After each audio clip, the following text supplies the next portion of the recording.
China's dying. Birth rate has dropped by over half in the last 6 years.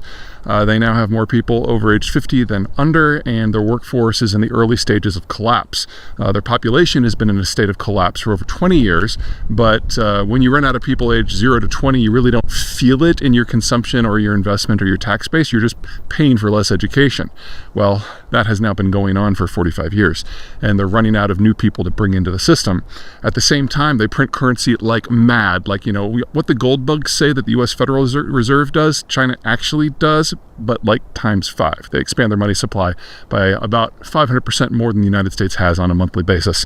And so that drives up asset prices, which makes it more difficult for the young people to do anything, because think about if everyone in the United States was over 40 was buying a vacation home, how hard it would be to start out if you were in your 20s. Now apply that to China. So you've got all this massive real estate build and absolutely no chance that someone young can get in on it. So we are looking at a national collapse here, and a population collapse, and probably a civilizational collapse. The only question is time frame. If I was to put a date on that, and yes, putting dates on things like that is hard, and that is the most difficult part of what I do. I would expect a complete economic breakdown within a decade, and then probably a national breakdown less than 10 years after that. Anyway, one way or the other, the Han ethnicity is not going to survive this century. Enter Donald Trump. Donald Trump absolutely is raring to pick a fight with the Chinese on trade issues. He's been talking about massive tariffs to stack on top.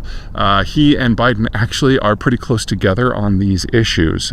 Trump enacted a lot of selective tariffs on specific items as well as blanket tariffs. Biden didn't peel any of those back. Biden went in and did tech tariffs to prevent technology transfer. And now that Trump is back, I find it very unlikely that he's going to peel back anything that Biden did. If anything, he's going to double down on it.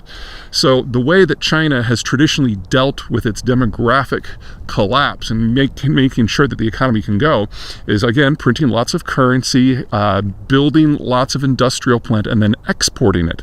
Well, under Trump that worked. But it's no longer working under Biden, because Biden has basically marshaled the entire Western alliance to act against things like tech transfer and most notably electric vehicles and automotives.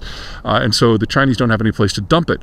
It's gotten so bad that even the Russians and the Brazilians and the Turks are basically blocking Chinese imports. So we have all this new productive capacity coming online in China, nowhere to send it. We're getting an inflationary and a deflationary pulse in China at the same time, which is like the worst kind of bad. Anyway, bottom line is that Trump is very clearly wanting to pick a trade fight, but it doesn't appear that his incoming administration has given any thought to what happens should he win.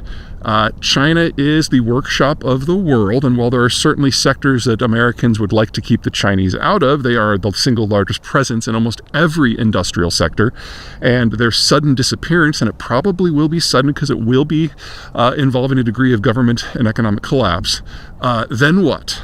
Because we still need this stuff, and if the Chinese are incapable of building it suddenly, we are in a very, very new sort of economic cycle.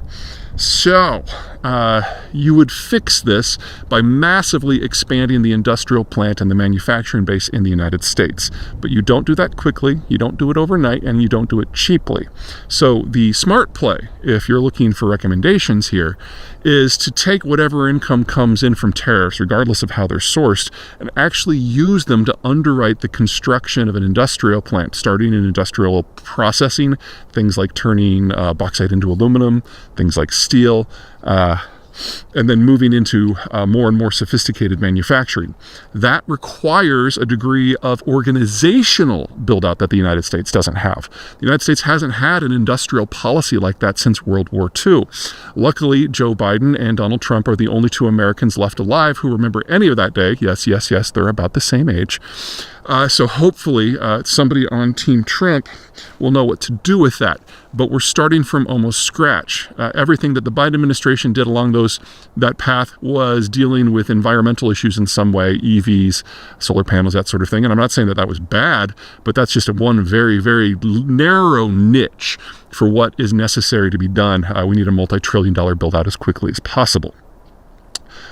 Second, powering it It's not that the United States needs oil or natural gas. We are awash in that. And energy policy under Trump suggests that he wants to build up that advantage even more.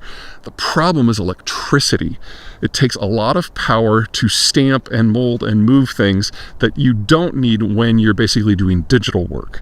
So we need to expand the grid on a nationwide basis by at least half, and places that are likely to see the biggest industrial build-out, places like the Rocky Mountains, the Classic South, and Texas, they probably need to double the grid within 5 years, which is just a massive task. But I haven't seen anyone from Team Trump even breathe the word electricity when discussing the energy situation. It's all about oil, it's all about natural gas, it's even about taking things like windmills out of the equation, which I think would be unwise since, Texas gets 15% of their electricity from wind now.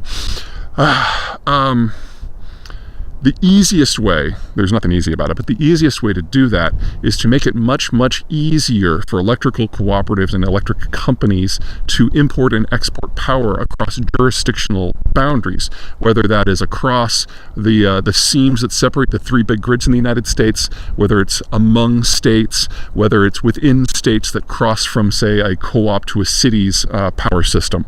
We need everyone who has a competitive advantage, whether it's in capital, in labor, in sourcing because of green tech, and sourcing because of natural gas, to be able to put up a power plant and send that power to where it is needed.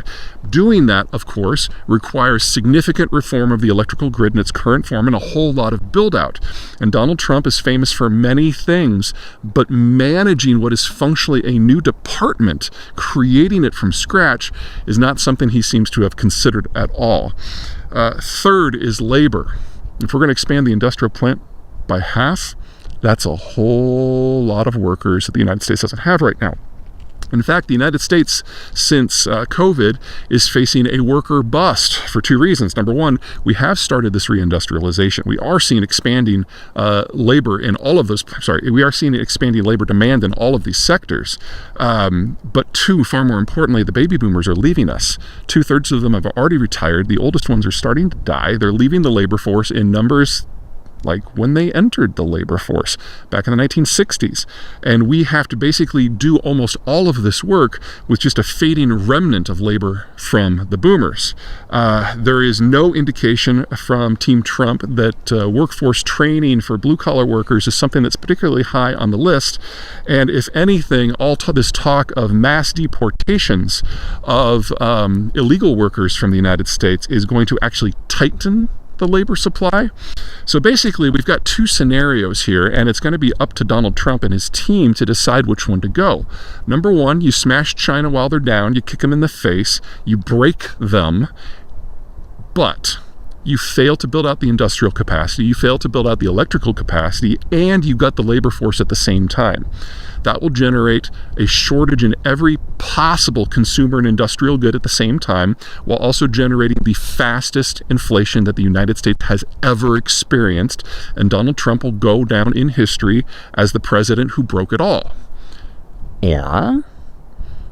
You build out the electrical grid. You find a way to square the circle with illegal migrants. You expand workforce training, and you repurpose the capital that was coming in from tariffs to actually build out the industrial plant faster. And Donald Trump goes down in history as both the president who broke China and set the stage for a new fundamental age of American economics.